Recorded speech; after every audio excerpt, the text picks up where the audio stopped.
Hi guys, thanks for joining me for another unbox. Today we're going to be doing our motion activated picture frame. So this is the non-Wi-Fi version.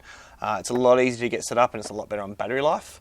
This unit does not come supplied with a 5V 2A USB adapter in the box, so you will need to supply your own 5V 2A USB adapter to be able to charge it. Let's go ahead, open the box, I'll show you what it comes with. So in the box we have our instructions for the photo frame. We have our lovely photo frame itself. Once I can find the end of it. There she is. So there we go, stand up that way, sweet. We have our USB charging cable, our micro USB adapter for PC, and we also have a couple of mounting screws if you want to affix the unit to the wall.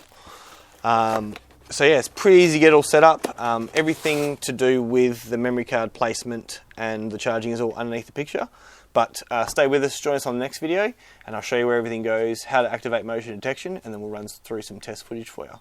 Thanks for joining us guys, and we will see you on the next one.